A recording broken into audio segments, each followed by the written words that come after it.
il n'y a pas eu de crime. Pourquoi diantre veut-on condamner quelqu'un s'il n'y a rien eu?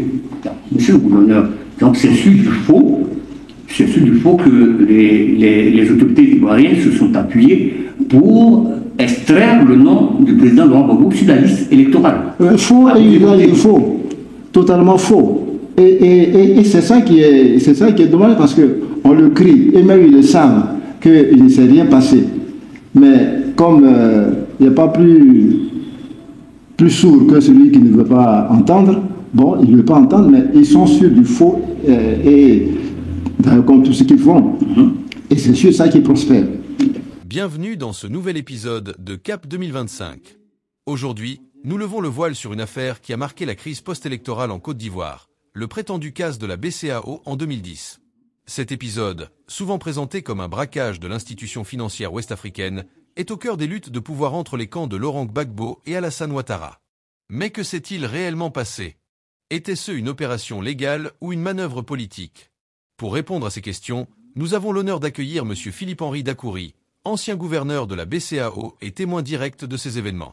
Dans cet entretien exclusif, il dévoile des faits troublants, réfute les accusations de vol et analyse les répercussions de cette affaire sur la souveraineté économique et la stabilité politique de la Côte d'Ivoire.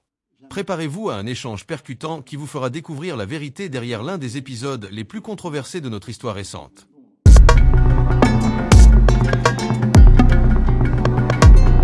Alors, revenons, si vous le permettez, monsieur le gouverneur, sur un événement tragique, le casse ou le braquage, pour certains, de la BCEAO en 2010.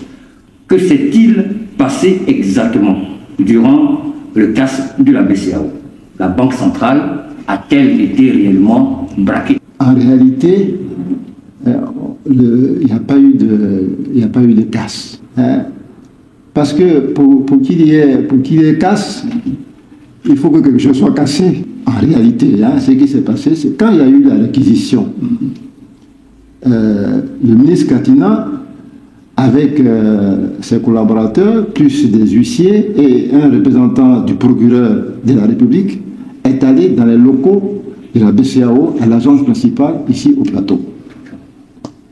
Pour d'abord signifier, rencontrer le personnel et lui dire donc ce qui se passe, l'appeler à la mobilisation, demander qu'il vienne au travail et le rassurer quant à comment les choses vont se passer, et voir aussi quels sont les existants dans la banque, du point de vue donc du numéraire, voir aussi les attentes et les préoccupations du personnel, puisque tout ce système-là passe maintenant sous le contrôle de l'État de Côte d'Ivoire. Donc il fallait voir de quoi on hérite. Voilà. Et c'est pour cela que le ministre donc, Katina est allé, il a rencontré le personnel. Et puis après il est parti. Donc le ministre Katina n'est pas entré dans les bureaux et encore moins au caveau. Bon, donc il n'y a pas eu de casse, il n'y a pas eu de vol.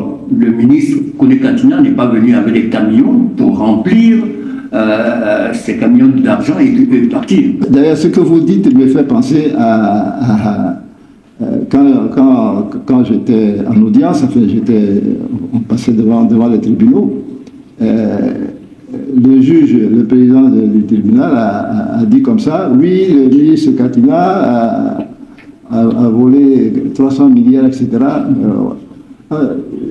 J'ai levé la main pour lui dire: Monsieur le Président, est-ce que vous avez une idée de la quantité que constitue 300 milliards? Même en bien de 10 000, ça fait des cartons ou bien des caisses, pratiquement des conteneurs. Alors, comment le ministre Katina, qui pour sauver sa vie a fui en passant par Noué, etc., et quelquefois en pirogue, pouvait donc avoir toutes ces caisses d'argent sur sa pirogue en train de pagailler pour sortir donc du danger? Non. C'est pour dire qu'effectivement, le casse n'a pas existé. C'est pas vrai. C'est pas vrai, et c'est ça qui est dommage, parce que pour un pays comme la Côte d'Ivoire, il ne faut pas que la politique se fasse sur des mensonges. C'est ça. côté de la BCEAO en agissant ainsi, est-ce que c'était pas une sanction qui était appliquée à la Côte d'Ivoire? C'était au plan économique, asphyxier l'État de Côte d'Ivoire. Oui, effectivement, c'est-à-dire ça rentrait dans un plan commun, cette fois-ci réel. Hein. Ça rentrait donc dans ce plan-là de liquider le président Gbagbo, de le mettre, j'allais dire, entre guillemets, hors d'état de nuire, hein, selon eux. Alors, ils ont tenté de le faire de différentes manières, parce que l'éliminer, le mot éliminer contient... Sinon vitrifier, comme disait voilà, hein, donc, si on veut éliminer, on peut tuer en éliminant, on peut écarter, on peut museler, etc. Mais enfin, faire en sorte qu'il ne soit plus gênant pour qui que ce soit, hein, dans leur camp. C'était ça. Alors, on n'a pas réussi à le tuer. Il était dans le sous-sol où on était, les bombardements ont eu lieu, etc. Il y a eu beaucoup de choses qui ont été faites pour pouvoir l'éliminer, même à son arrestation. Le président a eu beaucoup de courage. Bon. Mais vous aussi, vous avez eu beaucoup de courage parce que vous étiez au bunker aussi. Comment ça s'est passé? Non, il n'y a pas de bunker. Il n'y a pas de bunker. Il n'y a pas de bunker, parce que quand on dit bunker, c'est un sous-sol. C'est un terme militaire qui veut dire que c'est fortifié, il y a des lucarnes, il y a des fortifications, il y a des canaux, etc. Bon. Mais c'est un sous-sol comme on en trouve dans toutes les maisons. D'accord.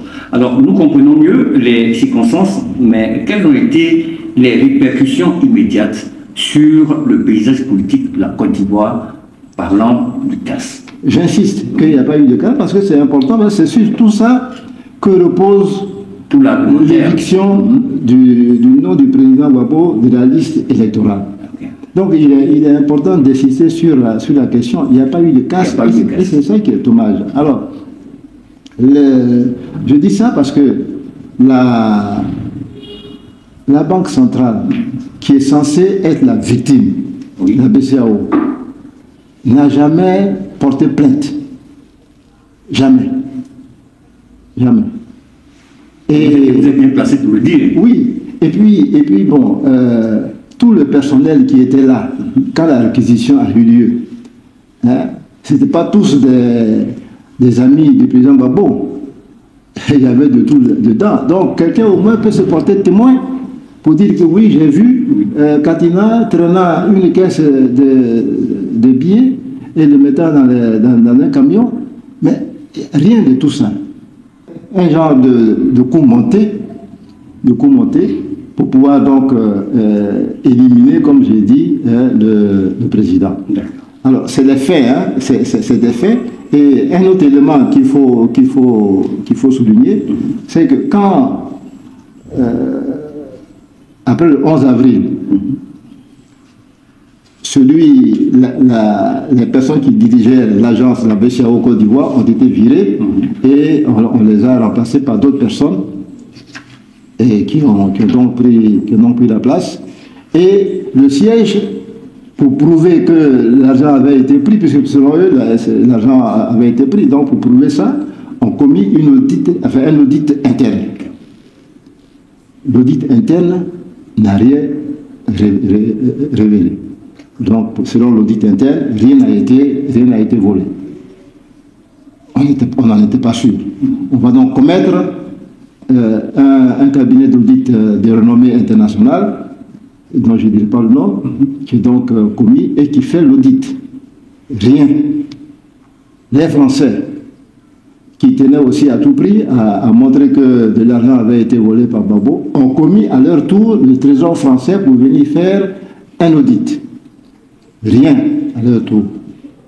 Et tout ça se retrouve dans les livres, dans les rapports financiers de fin d'année de la banque de 2011, où on n'a aucune trace, mais je dis bien aucune trace d'un vol quelconque de ce montant et de tout autre montant qui aurait été pris par qui que ce soit. Rien. Donc c'est sûr du faux. Et jusqu'à présent, moi je reçois en tant qu'ancien gouverneur, je reçois le rapport financier, le rapport annuel de la Banque centrale, de la BCAO. Rien. Jusqu'à présent, 2011, 2012, 2013, jusqu'en 2024 que je viens de recevoir, il n'y a aucune trace de cela. Donc, c'est vraiment... c'est eux qu'il faudrait peut-être accuser de casse. Ceux qui font ça. Parce que c'est vraiment volontairement vouloir salir quelqu'un, le tuer dans son honorabilité. Mais ce n'est pas acceptable.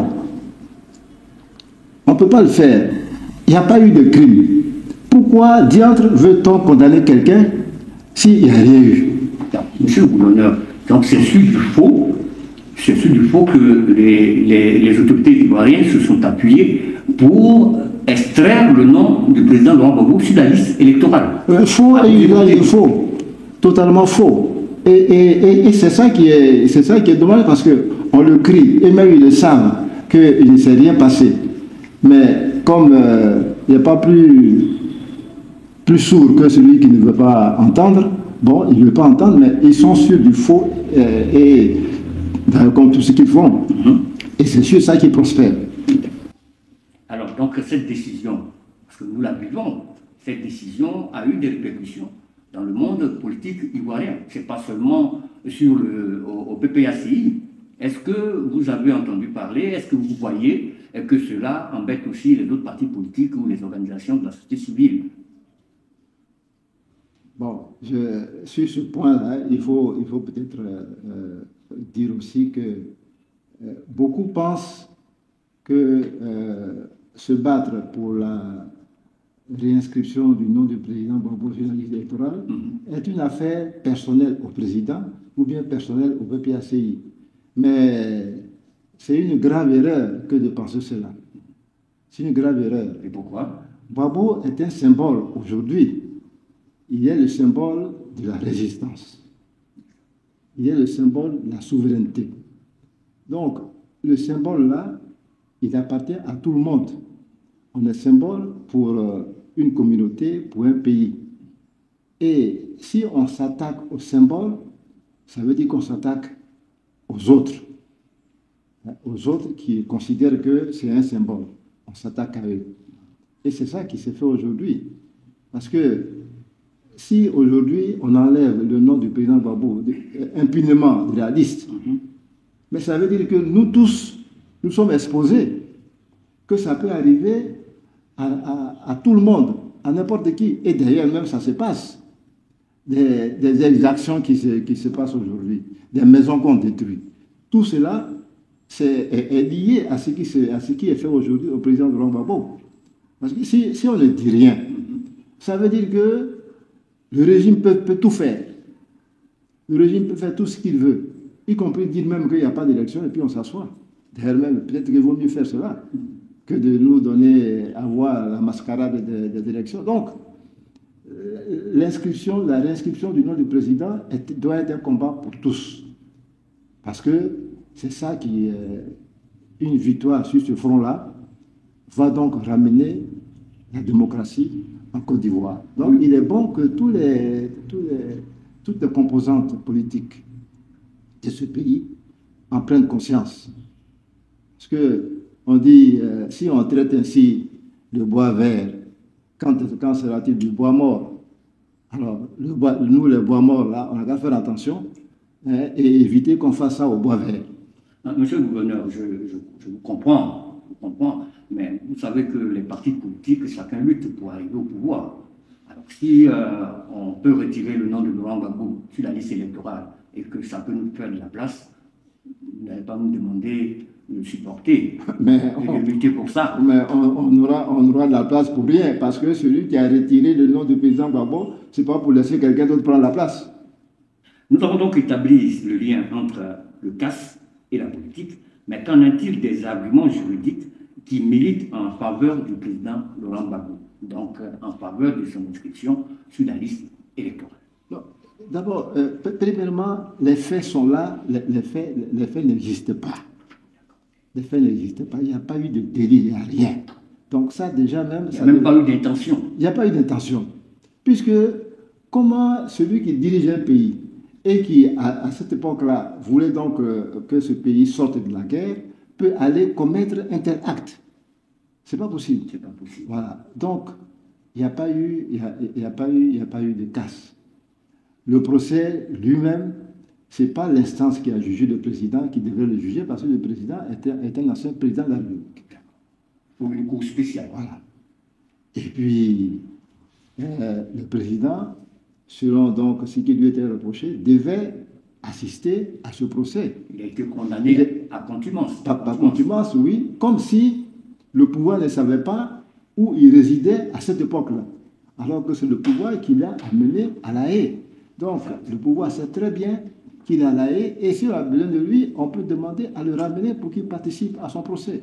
Il y a aussi que la Cour africaine des droits de l'homme, qui a été saisie par une ONG ivoirienne sur la question du retrait du nom du président de la liste électorale, a demandé de façon formelle et claire que son nom soit réinscrit donc sur la liste. Il y a un certain nombre d'arguments juridiques qui ont été développés très largement par des plus sachants que moi sur la question. Moi, j'insiste sur les faits et puis sur l'éthique. Sur la question de l'éthique. Parce que, en général, dans les communautés humaines, tu ne peux pas faire du mal à quelqu'un qui t'a fait du bien. Non, ça dérange la communauté. À qui a-t-on fait du bien? Mais le président Ouattara était inéligible. C'est Gbagbo qui l'a rendu éligible. En prenant une décision qui à l'époque a frustré les Ivoiriens, qui a fait beaucoup n'étaient pas d'accord, mais enfin, comme il a demandé, c'est une pluie de la mer, il faut l'avaler. Il faut l'avaler, et ça a été fait. Donc, c'est le président Gbagbo qui a fait revenir d'exil et le président Ouattara et le président Bédié après 99. Après le coup d'État de 99, c'est lui qui les a fait revenir. Or, quand Gbagbo a été acquitté totalement à La Haye, le président Ouattara ne voulait pas qu'il revienne ici, en oubliant que dans la même posture, son homologue a fait main et pieds pour qu'il rentre. Voilà. Donc, il y a une question d'éthique. Ce n'est pas bon. Ce n'est pas bon de faire du mal à celui qui a fait du bien. Donc la condamnation de Laurent Gbagbo à 20 ans de prison et la perte de ses droits civiques et politiques soulèvent des questions sur l'équité de notre système judiciaire. Alors, quel impact cela a-t-il sur la perception de la justice en Côte d'Ivoire? Bon, ça, ce qu'on entend et ce qu'on voit, c'est que les gens sont déçus, ils sont même frustrés, on ne comprend pas notre justice. Là encore, on vient d'appréhender Dossocha Rodel, le vice-président du CSP, Damana Picasse, va passer donc en jugement, avec des motifs donc d'accusation qui vont depuis l'atteinte à la sécurité de l'État, le financement du mercenariat, etc. Oui. Bon, mais et il faut craindre que des choses inévitables ou bien non souhaitées n'arrivent. Alors, c'est vrai que les décisions prises par notre justice ces temps-ci ne la glorifient pas. C'est ça.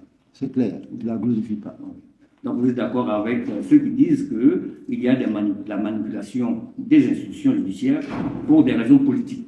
Vous pensez que cette perception nuit à la légitimité des autorités en place en Côte d'Ivoire? L'autorité d'un chef repose sur des règles aussi. Alors, si l'autorité elle-même bafoue les règles, à ce moment-là, la grande masse à qui donc ces règles s'appliquent aussi peut voir la chose autrement et peut prendre des positions qui sont peut-être qui seront des positions qui ne sont pas de nature à faire en sorte que la paix règne dans cette communauté. Je m'en voudrais si je ne vous posais pas cette question avant de nous séparer. Alors, envisagez-vous que la création d'une monnaie africaine pourrait contribuer à stabiliser la situation économique dans le contexte actuel? Quand je dis ça, je pense à l'AES, qui sont déjà réunis. On nous dit que bientôt une monnaie va sortir. Est-ce que cette monnaie est viable? Est-ce qu'il est, il est bon de penser qu'un jour, les pays africains pourraient battre monnaie, leur propre monnaie? D'abord, je pense que au plan du PPACI adhère à la mise en place d'une monnaie communautaire, Oui. Mais souveraine. Souveraine. Donc, on pense que du point de vue de notre idéologie qui est panafricaniste, nous devons donc aller à une monnaie communautaire qui sera un puissant moyen pour les échanges, pour activer des échanges entre les pays.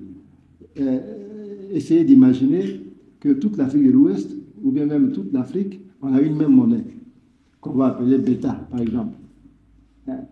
Bon, ça veut dire qu'avec mes bêtas en poche, je me lève, je vais au Burkina, je me lève, je vais en Libye, je me lève, je vais partout.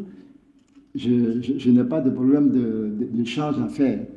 Et ça permet, ça va booster le commerce. Et si le commerce est boosté, c'est la production qui va être boostée, parce que si les gens vendent beaucoup, ça veut dire qu'il faut donc en arrière-plan fabriquer beaucoup. Donc c'est la production, c'est les usines, c'est les industries qui vont être créées. Donc, il est fondamentalement bon que nous allions à des monnaies, à une monnaie communautaire, et que chacun ne reste pas isolé dans son coin. Ça fait une certaine balkanisation qui empêche les produits de circuler. Et puis, remarquez, nous produisons la même chose. Donc finalement, chacun est tourné vers l'extérieur, hors d'Afrique. Alors qu'on est là, on est voisins, on aurait pu avoir des économies complémentaires. Et c'est ce qu'une monnaie commune peut apporter. D'accord. Monsieur le gouverneur, faisons de la politique fiction. 2025, Laurent Gbagbo remporte les élections présidentielles en Côte d'Ivoire. Je vous appelle en tant qu'expert à lui donner des conseils. Quels sont les premiers conseils que vous donnerez au plan économique et financier? Qu'il m'appelle en tant qu'expert, bon, qu'il m'appelle ou qu'il ne m'appelle pas, je pense que ce que moi j'aurais souhaité, c'est qu'effectivement, le programme de gouvernement du PPACI qui est donc élaboré et qui va bientôt être officialisé, être publié, que ce programme-là, les éléments qui sont dans ce programme-là soient réellement appliqués, parce que je suis convaincu que tous les éléments qui ont été retenus permettront donc à notre pays de sortir de la pauvreté et permettront à notre pays d'être un pays qui compte dans la sous-région et en Afrique. Aujourd'hui, nous avons beaucoup de secteurs dans lesquels donc, la Côte d'Ivoire connaît une régression au plan de l'endettement, où on a un endettement qui avoisine de 33 000 milliards, etc. C'est excessif. On peut dire que, oui, bien sûr, j'entends des gens dire, oui, mais dans tous les cas, on ne peut pas vivre sans endettement. Oui, d'accord. Et on est presque au pays qui... Oui, d'accord. On veut vivre sans endettement, mais ceux qui disent ça aujourd'hui reprochaient à Gbagbo d'avoir endetté le pays alors qu'il était à 6 000 milliards d'endettement. Aujourd'hui, on est autour de 33, enfin au montant de 33 000 milliards, 35 000 milliards, et on dit ce qu'on dit. C'est pas vrai. Donc, il faut s'endetter parce qu'on ne vit pas en autarcie, mais tout ce qui est excessif est nuisible. C'est comme ça. Ainsi s'achève cet épisode de CAP 2025. Ce rappel du prétendu casse de la BCAO en 2010 nous conduit à une réflexion profonde sur la souveraineté de nos institutions et leur instrumentalisation possible dans des luttes de pouvoir. Les révélations de M. Philippe Henry remettent en question le récit dominant. Il souligne que cette affaire, loin d'être un simple fait divers, a été utilisée comme un outil de discrédit contre le camp de Laurent Gbagbo, tout en montrant l'impact de l'ingérence internationale dans les affaires ivoiriennes. Alors que nous avançons vers les échéances électorales de 2025, la Côte d'Ivoire doit tirer les leçons de ce chapitre sombre de son histoire. Comment restaurer la confiance dans nos institutions financières et judiciaires? Comment garantir leur indépendance face aux pressions politiques et géopolitiques? Merci d'avoir suivi cet épisode de CAP 2025. Nous vous invitons à partager vos réflexions dans les commentaires et à vous abonner pour continuer à explorer ensemble les défis cruciaux de notre nation. À bientôt!